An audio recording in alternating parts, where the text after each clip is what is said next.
మనం గత కొద్దిగా ఒక్కొక్క నక్షత్రంలో జన్మించిన వారి యొక్క లక్షణములు ఏ విధంగా ఉంటాయి అంటే వారి గుణగణాలు ఏ విధంగా ఉంటాయి, ఒక సమస్య పట్ల వారు ఏ విధంగా స్పందిస్తారు, కొన్ని తెలుసో తెలియకో ఎటువంటి తప్పులు వాళ్ళు చేసి జీవితంలో ఇబ్బందులు పడుతుంటారు, వారి బలాలేంటి బలహీనతలేంటి, ఇటువంటి ఆసక్తి కలిగించే అంశాలన్నీ కూడా తెలుసుకుంటున్నాం. అందులో భాగంగా ఈరోజు ఉత్తరాభద్ర నక్షత్రంలో జన్మించిన వ్యక్తి యొక్క గుణగణాలు ప్రధానంగా తెలుసుకునే ప్రయత్నం చేద్దాం. ఉత్తరాభద్ర నక్షత్రానికి జ్యోతిష్శాస్త్రరీత్యా శని ఆధిపత్యం వహిస్తాడు. కావున వీరి జీవితం శని మహర్దశతోటి ప్రారంభమవుతుంది. అదేవిధంగా ఉత్తరాభద్ర నక్షత్రం మీనరాశికి సంబంధించింది కాబట్టి మీనరాశికి గురువు ఆధిపత్యం వహిస్తాడు కాబట్టి గురు శనుల ప్రభావం వీరి మీద జీవితాంతం అధికంగా ఉంటుంది. అధిదేవత విషయానికి వస్తే అహర్భుజ్ఞుడు. మానుష్య గణానికి సంబంధించినటువంటి ఈ నక్షత్రం. నాడి విషయానికి వస్తే మధ్యనాడి, యోని విషయానికి వస్తే గోవు.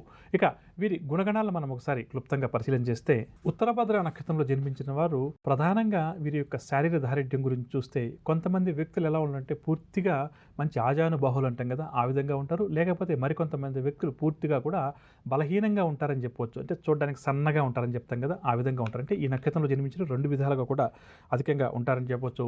తీక్షణమైనటువంటి చూపులు మాత్రం వీరికి కాస్త అధికంగా ఉంటుంది.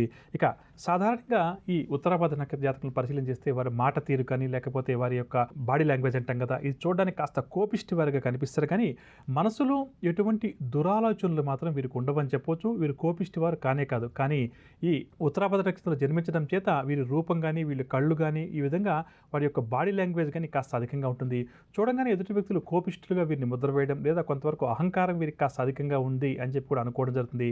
కానీ ఇది ఏమాత్రం కూడా నిజం కాదు. వీరు కోపిష్టులు కాదు, అదేవిధంగా అహంకారం వీరిలో మచ్చుకైనా కనిపించదు. కానీ వీరి బాడీ లాంగ్వేజ్ కానీ వీరి మాట తీరు కానీ కొంతవరకు ఆ విధంగా ఉండడం చేత ఎదుటి వ్యక్తులు ఎక్కువగా ఈ విధంగా పొరపాటు పడే అవకాశం కూడా కాస్త అధికంగా ఉందని చెప్పవచ్చు. అదేవిధంగా సాధ్యమైనంత వరకు కూడా ఈ ఉత్తరాభద్ర వారు గురుగ్రహ ప్రభావం శనిగ్రహ ప్రభావం అధికంగా ఉండడం చేత మాట్లాడేటప్పుడు కొంతవరకు బ్యాలెన్స్గా మాట్లాడే ప్రయత్నం చేస్తారని చెప్పవచ్చు. కానీ కొన్ని సందర్భాల్లో అంటే వీరు ఎప్పుడైతే ఆ నిగ్రహ శక్తి కోల్పోతారో అప్పుడు మాత్రం వీరిలో మనం విశ్వరూపాన్ని చూడక తప్పదు.